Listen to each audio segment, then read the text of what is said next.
जय श्री हरि। तुम हरि सांकरे के साथी। श्री सूरदास जी का ये पद है। श्री सूरदास जी कहते हैं कि हे हरि, आप संकट के समय में साथ देने वाले हैं। पुकार सुनते ही आप अत्यंत आतुर होकर दौड़ पड़े थे और गजराज को ग्रास से आपने छुड़वा दिया था। वेद और उपनिषद इस बात के साक्षी हैं कि आपने परीक्षित की गर्भ में ब्रह्मास्त्र से रक्षा की। कौरव सभा में द्रौपदी का वस्त्र बढ़ाकर उसकी लज्जा बचाई। जरासंध की कैद में पड़े राजाओं की रानियां व्याकुल होकर आपका गुणगान कर रही थी। उन्हें धैर्य दिलाकर आपने मगधराज जरासंध को मारकर भीमसेन के द्वारा मरवाकर उन सब राजाओं को बंदी घर से मुक्त कर दिया। हे स्वामी, ऐसे आप दूसरों की पीड़ा समझने वाले हैं। राक्षस राहु ने कपट से देव रूप बनाकर अमृत का गुण समझकर अमृत पी लिया, किंतु वह स्वामी आप तो ऐसे सुखदाता हैं कि संकट पड़ने पर उस अवसर पर अमृत मंथन के समय भी आप प्रकट हुए थे। इस प्रकार के आपके गुणों के समूह का मैं कहाँ तक वर्णन करूं, लिखते हुए उसका अंत ही नहीं मिल सकता। हे कृपा सिंधु, आपने उन अनंत गुणों का ही ध्यान करके मेरी लाज भी बचा लीजिए।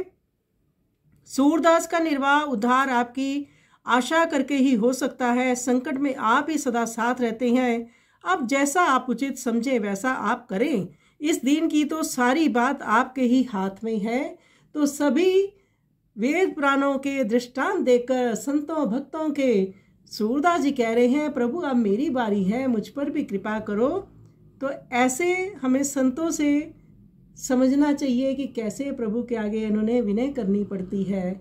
उन्हीं से अपना कल्याण का आग्रह करना पड़ता है, प्रार्थना करनी पड़ती है। आइए सुंदर पद का हम श्रवण करें।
कठिन परि